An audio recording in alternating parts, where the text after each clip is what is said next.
Hello and welcome to the history of Star Wars. Today's episode will be covering the Mos Eisley Cantina. And here we go.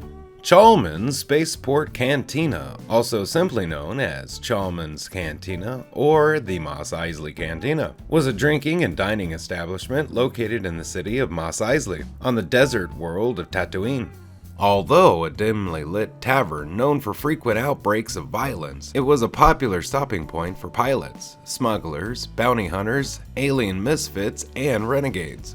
During the blockade of Pantora, the seedy bar, at this point run by Nimbanal bartender, was a known haven for criminals and lowlifes, many under the employ of Jabba the Hutt. By the time of the Galactic Civil War, the cantina had changed ownership twice since the Clone Wars. The Renac siblings, known as the Varanchan brothers, turned the building into an illegal spice den, until the Wookiee Chalmun turned it back into a bar. Under his employ was the gruff human Waller, who, despite not being the friendliest bartender in the galaxy, was respected by his customers for never asking any questions.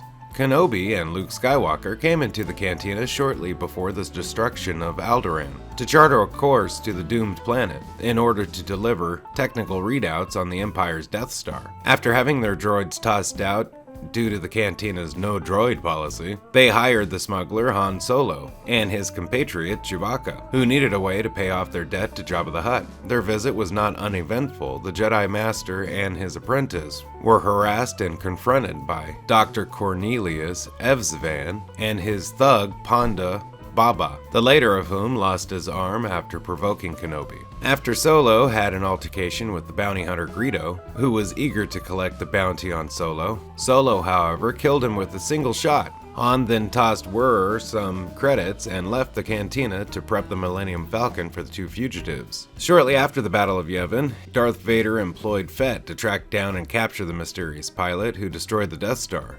Knowing that Solo frequented Mos Eisley, the bounty hunter would interrogate and promptly murder his victims after they failed to provide any sufficient leads. Entering the Mos Eisley Cantina, Boba Fett addressed the gathering crowd that he would not leave until he was provided with the information he sought. After brutally wounding a six-armed alien and intimidating the bar patrons, Wurr responded that no one knew the boy, and that he only came in some time ago with Kenobi. After shooting a length of fiber cord and causing a fleeing patron to fall down, the teen soon broke down and told Boba the boy's name, Luke Skywalker. He then shot the boy and headed towards Ben Kenobi's home in order to discover more about Luke's identity. Unbeknownst to Boba, his discovery of Skywalker's name and Chalmun's Cantina would soon allow Darth Vader to realize that he had a son. New Republic era. By 9 ABY, after the fall of the Empire, the no droid policy was abolished.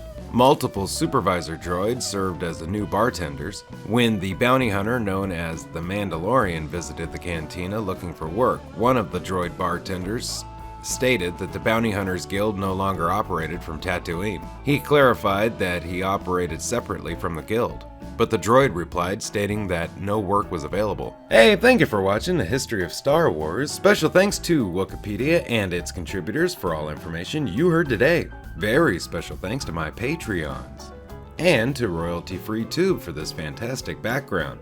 Don't forget to like, share, and subscribe, and leave a comment. These things really help the channel grow. Thank you and have a great day. Bye-bye.